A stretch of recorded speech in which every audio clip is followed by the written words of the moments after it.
খানাপিনা কিচেনে সবাইকে নমস্কার। ডাল তো অনেক রকমভাবে বানিয়ে খেয়েছে, এইভাবে একবার বানিয়ে খেয়ে দেখো, অসাধারণ লাগে টেস্ট। ডালটাকে 4-5 বার ধুয়ে নিয়ে হালকা অল্প একটু জল দিয়ে ডালটাকে ভালো সিদ্ধ করে নিয়ে একদম কটা চেরা কাঁচা লঙ্কা দিয়ে একদম প্রপারভাবে সেদ্ধ হয়ে গেছে। এবার যে আদাটা উল্টো পিঠ দিয়ে ভালো করে একটু ঘেটে নেব, ডলে ডলে গলে গেছে দেখো কত সুন্দর। এরকম একটু করে নিতে হবে, ঘুটে নিতে হবে, তবে আরও সুন্দর হবে। সাইডে গরম জল করে নিয়েছিলাম এক্সট্রা, ওই জলটা দিয়ে দেবো। দিয়ে এখান থেকে অল্প গরম জল নিয়ে একটু হলুদ গুলে ডালের ভেতরে দিয়ে ডালটাকে হালকা একটু নেড়ে চেড়ে ভালো করে ফুটিয়ে নেব। স্বাদ অনুযায়ী লবণ দিয়ে কেটে রাখা টমেটো ডালের মধ্যে দিয়ে দেব, দিয়ে একসাথে ভালো করে একটু ফুটিয়ে নিয়ে দেখো ফুটে এসছে, ডালটা নামিয়ে নেব।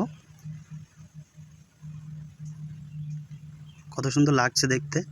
তো এবার কড়াই চাপিয়ে কড়াইতে সর্ষের তেল দিয়ে সর্ষে শুকনো লঙ্কা ফোড়নে দিয়ে ফোড়নটা লাল হয়ে আসলে, বেশ লাল হয়ে এসছে, ডালটা দিয়ে দেব পুরোটা একসাথে, দিয়ে আবারও 5 মিনিট ফুটিয়ে নেব। একটু বেশ ফুটিয়ে নিলেই আমাদের রেসিপি রেডি।